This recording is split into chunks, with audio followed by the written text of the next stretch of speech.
안녕하세요, 고명입니다. 오늘은 2021년 채용계획이 나온 공기업 중에 메이저 공기업이라고 할 수 있는 5가지 기업 가져와 봤고요. 인국공, 가스공사, 한수원, 한국공, 그리고 진한방, 이렇게 5가지 공기업에 대해 채용계획 한번 알아보겠습니다. 네, 첫 번째로 인천국제공항 대해서 알아보겠습니다. 인국공의 2021년 5급 정규직 채용 계획은 40명으로 되어 있었고요. 연봉은 역시 높은 금액인 4,500만 원 수준으로 책정되어 있었습니다. 응시 자격으로 이렇게 공인어학 성적이 있었는데, 이 공인어학 성적이 서류 전형 때 점수가 들어가니까 무조건 고득점 받는 게 최우선이겠고요. 우대 사항으로 스피킹 성적이 있었고 우대 자격증이 있었습니다. 아무래도 이 들어가는 문이 굉장히 좁으니까 모든 걸 따놓는 게 서류 통과하는데 좋은 전략이 되겠습니다. 다음으로 인천국제공항의 무기계약직입니다. 무기계약직은 총 17명, 그 중에 신입은 16명을 뽑고 있었고요.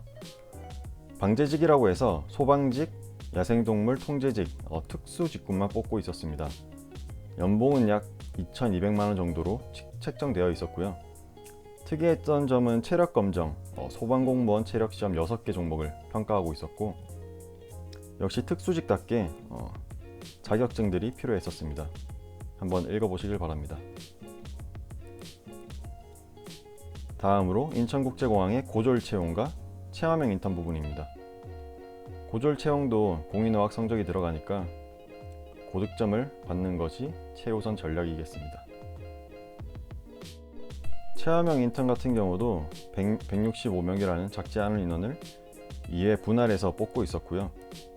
어학 성적만 충족이 된다면 누구나 지원할 수 있었으니까 한 번씩 지원해 보시길 바랍니다. 두 번째로 한국가스공사입니다. 한국가스공사는 일반 정규직 110명 채용 예정이고요. 사무직, 기술직, 별정직, 연구직 채용 예정입니다. 대부분 사무직과 기술직을 지원하실 텐데요.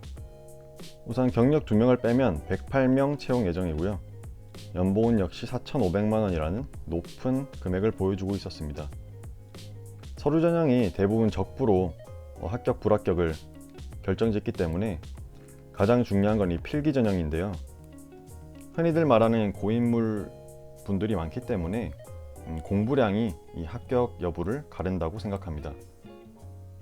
면접 같은 경우 직무 면접과 직업 기초 면접이 50%씩 가져가고 있었고요.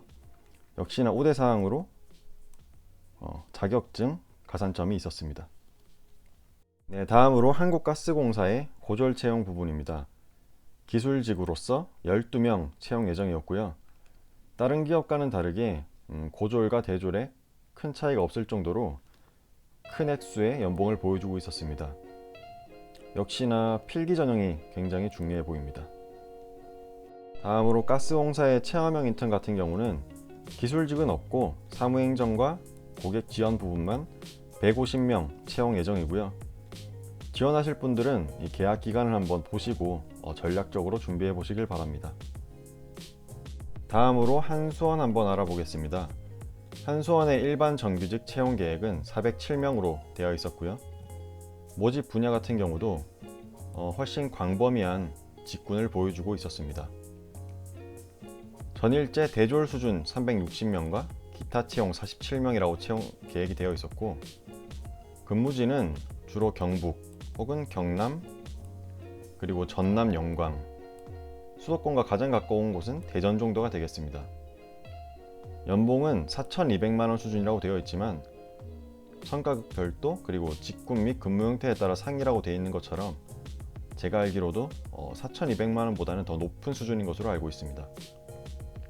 한수원은 면접이 굉장히 까다롭기 때문에 면접을 잘 준비하는 것이 중요하다고 생각하고, 지원 자격이 토익과 토익 스피킹이 있지만 우대 사항으로 영어 스피킹 성적이 있기 때문에 한 가지를 스피킹을 정하셔서 준비하는 게 더 좋은 전략이지 않을까 생각합니다. 다음으로 한수원은 공무직도 채용 계획에 있었는데요. 자동차 운전원 경력 5명만 뽑는다고 되어 있네요. 다음으로 고졸 같은 경우는 기계랑 전기전자 부분만 신입 20명 채용 예정이고요. 연봉도 3,600만 원이라는 높은 금액이 책정되어 있었습니다.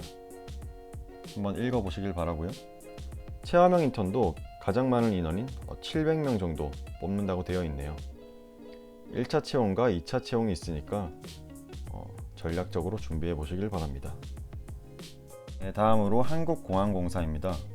한국공항공사는 아쉽게도 고졸 채용, 무기계약직 채용은 없었고요. 일반 정규직 83명 채용 계획이 있었습니다. 경력 1명을 빼면 약 82명의 신입을 뽑을 예정이었고, 근무지가 서울, 부산, 제주에서 근무를 할 수 있었습니다. 연봉은 3,500만 원 수준으로 책정되어 있었고요. 외국어 같은 경우 토익 750만 되면 지원할 수 있으니까 그렇게 높은 진입 장벽은 아닌 것 같습니다. 네, 그리고 여기 서류 전형에 우대사항 가점이라는 것이 있었는데 간단하게 공통 자격증만 한번 적어드리자면 토스 레벨 7, 그리고 오픽, IH, 그리고 한국사 1급과 커말 1급까지 공통으로 우대사항이 들어가는 가산점이 있는 자격증이었습니다. 네, 다음으로 한국공의 체험형 인턴 부분 30명 채용 계획이 있었습니다. 네, 마지막으로 한국지역난방공사입니다. 이 지난방 같은 경우는 수도권 근처에서 일할 수 있는 장점 때문에 대기업, 사기업뿐만 아니라 다른 공기업에서 넘어오는 분들도 많은 것으로 알고 있는데요. 올해는 신입 63명 채용 예정이고요. 사무, 기계, 전기, 전자, 화공, 토목, 건축 직무를 모집 예정이었습니다. 연봉은 약 3,500만 원 수준으로 책정되어 있었습니다. 서류 전형에도 우대사항이 있었고, 이 우대사항 같은 경우는 특별히 받을 만할 수 있는 것은 한국사 시험밖에 없는 것 같았습니다. 다음으로 지난방의 무기계약직입니다. 경력 2명만 뽑고 있었고요. 이 두 가지 직무만 1명씩 뽑는 것 같았습니다. 일반적인 분들에게는 해당 사항이 없겠지만 필요하신 분들은 한번 보시길 바라고요. 고졸 채용 같은 경우는 신입 7명 채용 예정이었고요. 연봉 같은 경우는 2,700만 원 책정되어 있었습니다. 역시나 한국사를 따는 것이 가산점을 받을 수 있는 방법이었고요. 체험형 인턴도 기술직은 없었고 사무행정과 고객 지원 87명 뽑을 예정이었습니다. 기간을 한번 보시고 지원해 보시길 바랍니다. 네, 이번에는 여러분들이 가장 가고 싶어 하시는 공기업 5가지 선별해서 한번 소개해 드려 봤습니다. 모두들 2021년 열심히 준비하셔서 꼭 좋은 성과 내시길 바랍니다. 감사합니다.